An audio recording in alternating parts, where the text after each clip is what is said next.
સોમભાઈ પદ મૂકશે. જય સચિદાનંદ પ્રમોદભાઈ. જય સચ્ચિદાનંદ. જય સચિદાનંદ.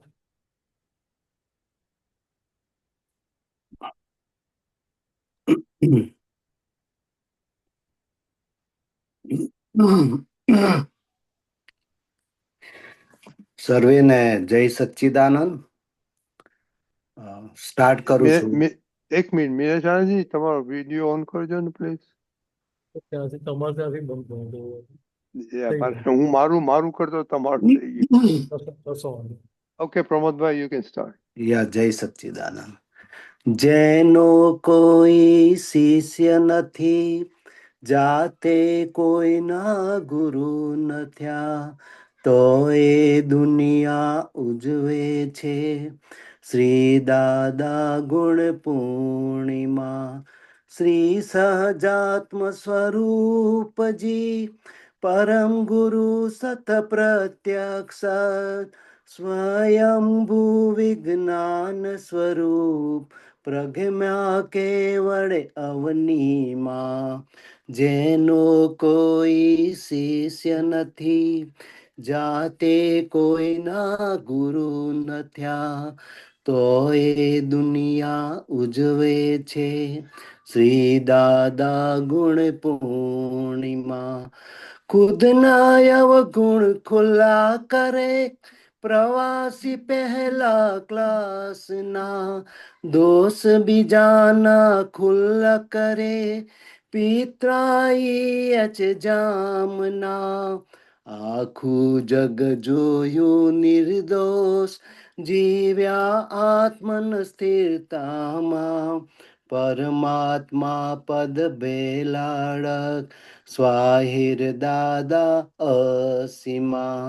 જેનો કોઈ શિષ્ય નથી, જાતે કોઈના ગુરુ નથ્યા, તો એ દુનિયા ઉજવે છે શ્રી દાદા ગુણ પૂર્ણિમા.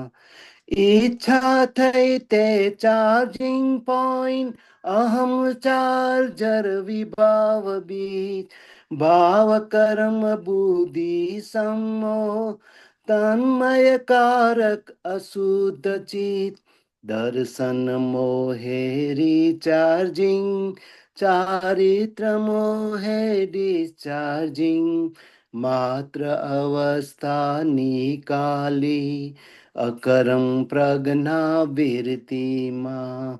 જેનો કોઈ શિષ્ય નથી, જાતે કોઈના ગુરુ નથ્યા, તો એ દુનિયા ઉજવે છે શ્રી દાદા ગુણ પૂર્ણિમા. મહેલા તો માં રહેનારાઓ, સમય થયો ને ખાય છે, કાળી મજૂરી કરનારાઓ, ભૂખ વર્તે પછી ખાય છે. વર્તે એનું નામ જ વ્રત, જાણી માણો આત્મ જ્ઞાન. આત્મા થઈને આત્મા બોલ, અસંગ સાધો સંગીતમાં. આત્મા થઈને આત્મા બોલ, અસંગ સાધો સંગીતમાં. જેનો કોઈ શિષ્ય નથી, જાતે કોઈના ગુરુ નથ્યા, તો એ દુનિયા ઉજવે છે શ્રી દાદા ગુણ પૂર્ણિમા. શ્રી દાદા ગુણ પૂર્ણિમા. જય સચ્ચિદાનંદ. જય સચિદાનંદ. પ્રમોદ અંકલ, કઈ પૂછવું છે આમાં? આ પ્રજ્ઞા કેવળ અવનીમાં એટલે પ્રગટ થયા ને, પ્રજ્ઞા એટલે પ્રજ્ઞા એટલે પ્રગટ થવાનું. હા બરાબર. અવની એટલે દુનિયામાં, પૃથ્વી પર. ખુદના અવગુણ ખુલ્લા કરે, પ્રવાસી પહેલા ક્લાસના. એટલે પોતાની ભૂલો, ફાઇલ નંબર 1 ની ભૂલો જે જાહેર કરી શકે, કોઈ પણ જાતની શરતો વગર, રિસ્ટ્રિક્શન વગર. હમ જેમ થઈ જાય એમ ભૂલો જાહેર કરી દે. એ પ્રવાસી કેવા કહેવાય તો એ ફર્સ્ટ ક્લાસના કહેવાય, પહેલા ક્લાસના. હમ ને બીજા બધા કેવા તો કે પ્રીમિયર ઇકોનોમી વાળા એવા. હમ સમજાય? પિતરાઈ હજામ કે એટલે આ હવે હજામ વાળંદ ને. આગળની લાઈનની પહેલા વાત કરી લઈએ. હા કવિરાજ શું કે જેનો કોઈ શિષ્ય નથી, જાતે કોઈના ગુરુ નથી. હા તો દાદા ભગવાન એક જ એવા પાક્યા તીર્થંકરો સિવાય કે જેમણે કોઈને શિષ્ય તરીકે સ્વીકાર્યા નથી, કે જાતે કોઈના ગુરુ થયા નથી. બરાબર. પણ છતાંય જુઓ, આશ્ચર્ય કેવું છે તો કે તોય દુનિયા ઉજવે છે શ્રી દાદા ગુણ પૂર્ણિમા. હા તો કે અહીંયા વ્યક્તિની ગુરુ પૂર્ણિમા નથી. ના માયલા ભગવાનના ગુણોની પૂર્ણિમા કરીએ વાતો. બરાબર. એટલે એ શેના માટે હતા કે ભાઈ મારી અંદર પણ એ પ્રકારના ગુણો ખુલ્લા થાય એના માટે. બરાબર. સમજાય? અથવા બીજી રીતે કહીએ તો મિનસ શિષ્ય, ફાઇલ નંબર 1 શિષ્ય અને માયલા ભગવાન એ ગુરુ. ગુરુ. એટલે મિનેશ અંદરના ભગવાનને 100% સિન્સિયર રહે, સમર્પિત રહે, તો એની બીજમાંથી પૂનમ તરફનો જે પ્રોગ્રેસ છે એ જલ્દી થાય. બરાબર. એટલે બહુ સહેલું થઈ જાય. હમ એટલે હવે આગળ જઈએ તો કે દોષ બીજાના ખુલ્લા કરે પિતરાઈ એચે જામના. હવે જો કવિરાજ કેટલા હોશિયાર છે, યા વિચક્ષણ છે. યા તો કોઈને સીધું ના જામ કહીએ તો કેવું લાગે? સીધું ના લખે એમ. ઇન્સલ્ટિંગ લાગે ને. યા જો કેવું સરસ વેલ્ડિંગ કરી નાખ્યું. હમ. પિતરાઈ ગણાય. કે ભાઈ એ જે અજામની પ્રકૃતિના ગુણ કેવા હોય સામાન્ય રીતે? યા કે લોકોનું એ અવરું અહીંયા કે ત્યાં કે બધે કહેતા ફરતા હોય કે આને આવું કર્યું, પેલા આવું કર્યું, પેલા આવું કર્યું, પેલા આ કરે છે, પેલા કેવું કરે છે. કે આ ધંધો આપણે કે આપણે શું થઈ ગયા? હમ તો કે એમના આપણે એના જેવા થઈ ગયા એચે જામના. હમ એચે જામ થઈ ગયા આપણે. બરાબર. પણ ના ગમતો તો ભાઈ એ બંધ કરતો કે ધંધો. હમ હવે અહીંયા આખી દાદા વગરની દશા ખુલ્લી કરી. આખું જગ જોયું નિર્દોષ, જીવ્યા આત્મ સ્થિરતામાં. એ પોતે નિરંતર પોતાના આત્મ સ્વરૂપમાં રહેતા હતા, પ્રકૃતિને પ્રકૃતિ સ્વરૂપે જોતા હતા. એટલે ત્યાં અમને જગત જેમ છે એમ એક્ઝેક્ટ દેખાતું હતું. બરાબર. એટલે એમના જ્ઞાનમાં જેમ જેમ શું દેખાતું હતું કે જગત નિર્દોષ છે. હમ આજે ભૂલો થઈ રહી છે તો પાટલો જે ભરેલો માલ હતો અત્યારે બહાર નીકળી રહ્યો છે, એટલે પ્રકૃતિની ભૂલો છે. હમ એ વાસ્તવિકતા નથી, કાયમની નથી. બરાબર. સમજાય? હા હા તો શું થાય કે ચોર તરીકે જોયો આપણે એટલે કાયમ માટે ચોર થઈ ગયો. હા તો પછી એ ચોરી કરતો બંધ થાય તો આપણને અંદર શું ચાલે? ચોર જ છે એવું. ચોર જ છે, જોજો ભાઈ એની બાજુ ના બે. યા આ તો વાત નીકળે એટલે કહું તો વડોદરામાં સત્સંગમાં એક મહાત્મા આવતા હતા. હમ આ પેલી નીતિ અનીતિ ને બધી વાત નીકળી ને, હમ એટલે ભાઈની હિંમત ખુલી ગઈ. રોજ શૂટર બૂટર થઈને આવે, પેલી બ્રીફકેસ લઈને આવે ને પછી અમને પેપર ફોડ્યું કે દાદા મારો ધંધો તો ગજવા કાપવાનો છે કે હમ હું લોકોના ગજવા કાપું છું. બરાબર. ઘરે મારી પત્ની ને બધાને એવું જ છે કે હું મોટો ઓફિસર છું કંપનીમાં. હમ સમજે? હા હવે આ વાત સાંભળ્યા પછી આપણે એમની બાજુમાં બેઠા છીએ તો ઠંડક વધી જાય ને. પણ જુઓ મહાત્માના અંદર વિચાર આવે, પણ દાદા કેવા હતા કે દાદા તો એકદમ નોર્મલ જ હોય. દાને ક્યારે અંદર એવું ના થાય કે આ ખિસ્સા કાતરો ક્યાં આવ્યો. હમ વાત સમજાય? હા એટલે કે એ અહીંયા આખું એમણે એ રીતે જીવી બતાવ્યું છે. હમ ના તો મેં મારી સામે જોયેલું જ પાછું, એટલે મને બરાબર પેલું અત્યારે તાદરસ થઈ જાય, મારી નજર સામે દેખાય. બરાબર એટલે આગળ કહ્યું કે પરમાત્મા પદ ભેલાડક સ્વાહીર દાદા અસીમા. હમ. કે આપણને શું કહ્યું હતું કે દાદાએ પરમાત્મા પદ ભેલાડી દીધું, હા મફતમાં આપી દીધું વગર માગે. હમ કે એ કેવી અસીમ કૃપા થઈ એમની, કેવી કરુણા વરસાવી, ત્યારે આપણને એ પદમાં બેસાડે ને. હા ઈચ્છા થઈ તો ચાર્જિંગ પોઈન્ટ, હમ અહમ ચાર્જર વિભાવ બીજ. જો અહીંયા મોબાઈલ ને ચાર્જર એ તો બધા પછીથી આવ્યા, આ બરાબર પદ તો એ પહેલા લખાયેલું હમ છે. એ જમાનામાં તો પેજર એ નહોતું, બરાબર કોર્ડલેસ ફોન માંડ માંડ આવેલા હતા. હમ એ જમાનામાં આવું લખાયું છે. બોલો, બરાબર ઈચ્છા થઈ તો ચાર્જિંગ પોઈન્ટ એટલે પ્લગ કરો. અહમ ચાર્જર વિભાવ બીજ. ચાર્જર કયું? તો કે અહમ, અહમ અહંકારના આધારે ચાર્જિંગ ચાર્જિંગ થયેલું ચાર્જર થયું, એ ચાર્જર તરીકે કામ કરે છે. એનું ફળ શું થાય કે વિભાવ બીજ.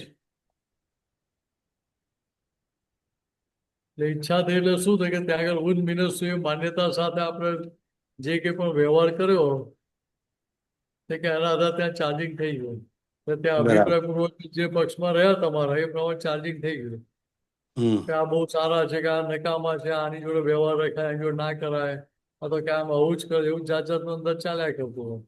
બરાબર એ સામાન્ય કરતા સ્વરૂપે જોતા હોય. કેમ તો કે મિનસ થઈ જવું માટે. હમ એટલે મિનસ જે અંદર વિચારો આવે એ વિચાર જોડે બેસી જાય એટલે એ ત્યાં અભિપ્રાયના પક્ષમાં રહ્યો, એટલે ત્યાં ચાર્જિંગ થઈ ગયું હવે. એટલે ચાર્જિંગ પોઈન્ટ થઈ ગયો ત્યાં. હમ ભાવ કરમ બુદ્ધિ સંભો તન્મય કારક અશુદ્ધ છે. તો કે અહીંયા ત્યાં આગળ આખું કઈ રીતે પ્રક્રિયા થાય છે એ સમજાય આખી. બરાબર કે ત્યાં અંતસ્કરણ જો તન્માયાકાર પણ થઈ ગયું, હું શુદ્ધાત્મા જે હાજર ના રહ્યું, એટલે હમ ચિત્ત ક્યાં રહ્યું? તો કે અશુદ્ધિમાં. એટલે એ બરાબર અશુદ્ધિના આધારે ત્યાં આગળ નવું ચાર્જ થઈ ગયું આપણે. એટલે ત્યાં બધાની સહી થઈ ગઈ એ ચાર્જિંગના એગ્રીમેન્ટ. હવે બરાબર આગળ પેલો પાછો વધારાનો ફોડ પાડે, દર્શન મોહે રિચાર્જિંગ. પેલું તો ચાર્જિંગ થઈ ગયું, હા હવે ફરી રિચાર્જ કેવી રીતે થાય? તો કે દર્શન મોહે રિચાર્જિંગ. તો હું હમ મિનટ સુધી માન્યતા છે ત્યાં સુધી નવું રિચાર્જ થયા જ કરે, રિચાર્જ થયા જ કરો, ઓટો રિચાર્જ. હમ પેલું તો ઓટો રિચાર્જ ના કરેલું હોય મોબાઈલમાં, તમારી કાર્ડની ડિટેલ કે વોલેટ તમે અંદર કનેક્ટ ના કર્યું હોય એની જોડે, હમ તો તમે મેન્યુઅલી રિચાર્જ કરવું પડે ને. યા તો કે અહીંયા હું મિનટ સુધી માન્યતા ત્યાં સુધી શું તો કે એ દર્શન મોહના અંદર રિચાર્જિંગ થયા જ કરે ઓટોમેટિક.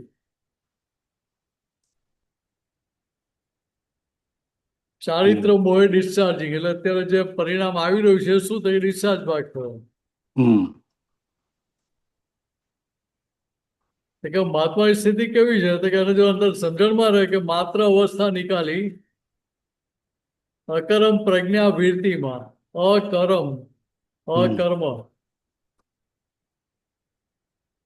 તો કે જે સંજોગ બહાર પરિણામમાં આવી રહ્યા છે એ કે સંજોગમાં પોતે બેસે નહીં, પોતે એમાં સહી કરે નહીં. બરાબર એટલે ત્યાં રિચાર્જિંગ થાય નહીં. ના નવો એગ્રીમેન્ટ સાઇન થયો નહીં એટલે રિચાર્જિંગ થયું નહીં, તો હમ નવો ચારિત્રમાં આવવાનો. હમ તો કે ના, જૂનો જેટલો તો છે એટલો આવશે બહાર, પણ નવો બરાબર ના. બરાબર મહેલાતોમાં રહેનારાઓ સમય થયો ને ખાય છે. આજની જનરેશન આપણી કેવી છે કે હમ મોટા મોટા ઘરમાં રહેતા હોઈએ, હમ તો ભૂખ લાગે ને જમીએ, તો સમય થઈ ગયો એટલે જમી લઈએ. સમય થાય ત્યારે સમજાય? હા કેમ? તો પેલા ઘરવાળા બૂમો પાડે, ભાઈ જલ્દી ખાઈ લો ભાઈ, નહીં તો મારા વાસણ સાફ કરવા પડશે. ઇન્ડિયામાં તો કહી દે, ત્યાં તો હમ તમારે ત્યાં તો ના કે આ ત્યાં તો તમે ધોઈ નાખજો મોડા જમવું હોય તો એવું કહી દે. પણ ઇન્ડિયામાં તો પુણ્ય સારી કહેવાય ને. હમ એટલે એનો શું કહે કે ભાઈ તમે વહેલા ટાઈમસર જમી લો, નહીં તો પેલી કામવાળી આવીને જતી રહેશે, વાસણો પડી રહેશે, હું ધોવાની નથી એમ. બરાબર. એ ત્યાં બૂમો પડે પાછી. એટલે ટાઈમ હમ થયો ને ભૂખ ના લાગે તો ખાઈ લેવું પડે. હમ તો કે એની સામે જે મહેનત મજૂરી કરનારો વર્ગ છે એ કેવો છે? એક ભૂખ લાગી હોય અને કકડીને ને પછી ખાતો હોય. હમ આપણે તો વગર ભૂખે અંદર ઓરી દઈએ. ભૂખ ના લાગી હોય તોય. એટલે કે પેલી કહેવત સાંભળી ને, અંદર પડે પડે ગુણ કરશે એમ. હા. તો પડે પડે ગુણ કરે છે કે અવગુણ કરે છે તો પછી અનુભવ જ ખબર પડે. યા તો પેલાની તબિયત બગડે નહીં. ના. આટલા કોરોના થયા તો મજૂરો કેટલા મજૂરો મરી ગયા એમાં. હમ વાત સમજે? હા, સમજાય. બહુ લિમિટેડ મર્યા હશે. લિમિટેડ. યા એની અમે જે વ્હાઈટ કલર જોબ વાળા કેટલા ગયા? બહુ. તો પર્સન્ટેજ જો પેલા 70-80% ગયા, એમાં 20-30% માર ગયા હોય. આ તો વધારે બોલું છું. હમ સમજાય? બરાબર. વર્તે એનું નામ જ વ્રત. વ્રત કોને કહેવાય? તો કે જે વર્તે, મારવું ના પડે, બરાબર. તમારા ચારિત્રમાં આવી ગયેલું હોય. યા તો કે તમને વર્તવું હોય તો ત્યાં તમારું શું કહેવાય? તો કે જાણી માણો આત્મ જ્ઞાન. ત્યાં ખાલી આપણે જોવા જવાનું સ્વભાવમાં જ રહેવાનું હોય ત્યાં. બરાબર. તો ભાઈ આ કોને વર્તી રહ્યું? તો મિનેશને વર્તી રહ્યું છે, પ્રમોદભાઈને વર્તી રહ્યું છે, હું શુદ્ધ આત્મા. બરાબર. બરાબર વર્ત્યું ના વર્ત્યું, હાજર રહ્યું જ્ઞાન કે હાજર ના રહ્યું, તો કે આપણે જોનારા જાણનારા. આત્મા થઈને આત્મા બોલતો, હું આત્મા છું, આત્મા થઈને બોલતો કામનું છે. બાકી તો પેલો પોપટે બોલે કે હું આત્મા છું, તો આત્મા થઈ જાય. ના. હવે જો કવિરાજે કેવો પ્રાસ બેસાડ્યો છે કે આત્મા અસંગી છે. તમને પ્રાસ કેવો બેસો? તો અસંગ સાધો સંગીતમાં. વાત સમજાય? હા. કે જે સંગી આત્મા નથી, મન વચન કયા છે સંગી આત્મા કહેવાય. કે એની જોડે અસંગ સાધો, એટલે અસંગ સાધો એટલે શું? ત્યાં કે આની જે માન્યતા છે અહંકારની, એ માન્યતા ફેરવી નાખો. બરાબર. એટલે જે સંઘ મન વચન કયા જોડે હતો, એ સંઘ એનો આત્મા જોડે કરી નાખો, મહિલા ભગવાન જોડે. મહિલા ભગવાન જોડે સંઘ થઈ ગયો તો ભાઈ રિચાર્જિંગ કે ડિસ્ચાર્જિંગ કશું બાકી રહે? ના રે. કશું ના રહે. મોક્ષ બોધવો પડે ના. કે ના, એ તો હમે જ આવી જાય. કેવી સરસ વાત કરી કવિરાજ કે અહીંયા ગુરુ પૂનમ એટલે ગુણ પૂજા છે આખી.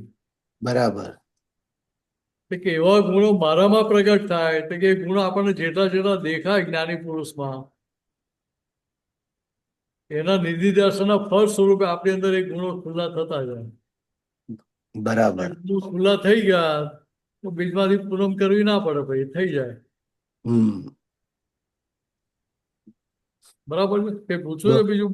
બહુ સરસ. આ જે છેલ્લા 3 અસંગ સાધુ સંગીતમાં, એ 3 શબ્દોમાં આખું કવિરાજે બહુ સરસ સમજાવી દીધું છે. આખો આખો સાર મૂકી દીધો પાછો એમ. હા. હવે આમ જો તો કોન્ટ્રાડિક્શન મૂક્યું છે પાછું. યા વ્યવહારથી જુઓ તો કોન્ટ્રાડિક્શન લાગે. યા મન વચન કે ની જોડે સંગ કરીને ત્યાં અસંગ કેવી રીતે થવાય? બહુ સરસ. પણ જે ફોડ પાડ્યો એના આધારે આપણને સમજાય કે ભાઈ મહિલા ભગવાન જોડે સંગ કરવાનો. બરાબર. મન વચન કા જોડે ફાઇલ નંબર 1 જોડે નહીં. હમ ત્યાં પેલો અસંગ સાધ્યો કહેવાય. બરાબર. બહુ સરસ. ઓકે, જય ઓકે. સચ્ચિદાનંદ. જય જય સચ્ચિદાનંદ. સચ્ચિદાનંદ. મિનેશાનંદજી, માં આત્મા થઈને આત્મા બોલે કેવી રીતે થાય? આ આત્મા હવે જ્ઞાન લીધા પછી એટલે ખબર પડી ગઈ કે હું આત્મા છું, હું સોહમ છું નહીં. હમ તો પણ એ છતાં બી જે બોલે છે એ તો સોહમ જ બોલે છે ને. એટલે અહીંયા આ કયા કયા સંદર્ભની વાત છે? જગત આખું નથી કહેતું કે અહમ બ્રહ્માસ્મિ, અહમ બ્રહ્માસ્મિ, હું આત્મા હા. છું, આત્મા છું. તો કે અહમ બ્રહ્માસ્મિ બોલવાથી આત્મા થઈ ગયા? ના. તો કે ના. તો કે આત્મા થઈને આત્મા બોલો તો એની કિંમત છે, એમ એવું કહેવા માંગો. આ પોપટ રામ રામ બોલતો હોય એને શું સમજાય? હું રામ ક્યાં છું. રામ દેખાય એને? ક્યાં રામ સમજાય એને? એ પોતે જ રામ બની ગયો હોય. એટલે એને ખબર જ નથી ભાઈ રામ એટલે શું હા. એને. એને તો એટલું ખબર પડે કે રામ રામ બોલવું એટલે મને મરચું મળે છે ખાવા માટે, કે જામફળ મળ્યું રાઈટ. મને એમ. એટલે એને કિંમત રામ એટલે શું થયું? મને ખાવાનું મળે છે એટલી કિંમત એને. જ્ઞાન નાના લીધા નાના પછી. ઘરમાં નાના છોકરાઓ હોય હા. તો બા દાદા શું કરે? તો ભગવાનના ફોટા આગળ લઈ જાય, એને પગે લાગે, એ જે કર, જે કર, જે કર. એટલે પેલો જે કર એટલે પેલો એને પ્રસાદ આપે ખાવા માટે. હા. એટલે ભગવાનની કિંમત એને શું થાય? તો કે પ્રસાદ જેટલી. પ્રસાદ જેટલી. અને એવું નામ છે કે આ ખરેખર ભગવાન છે. તો કે એ એવી રીતે અહીંયા હું આત્મા છું, આત્મા થઈને બોલું તો તારું કામ નીકળી જાય. હું મિનસ થઈને બોલું કે હું આત્મા છું, આત્મા છું, તો મારો શું દાડો વરે? કશું ના. સમજે? એટલે એ સંદર્ભમાં કહ્યું છે કે આત્મા થઈને આત્મા બોલ. એ સંદર્ભ આગળ લઈ ગયા ને અસંગ સાધો સંગીતમાં. કે આત્મા થઈને આત્મા બોલ તો શું થયું? કે અસંગની જોડે તે સાધો સાધી લીધો. ને ત્યાં સંગીપણું કોની જોડે કર્યું? તો કે મહિલા ભગવાન જોડે. જે પ્રકૃતિ જોડે હતું ત્યાં થઈને ત્યાં સુધી આત્મા થયા વગર આત્મા બોલતા હતા. હમ. હવે આત્મા થઈને આત્મા બોલીએ એટલે ત્યાં આપણી પૂર્ણાહુતિ, ફાઇનલ એકની પૂર્ણાહુતિ થતી જાય. આત્મા થયા વગર આત્મા બોલે તો પૂર્ણાહુતિ ના થાય. બરાબર છે. સમજાય. જય સચ્ચિદાનંદ.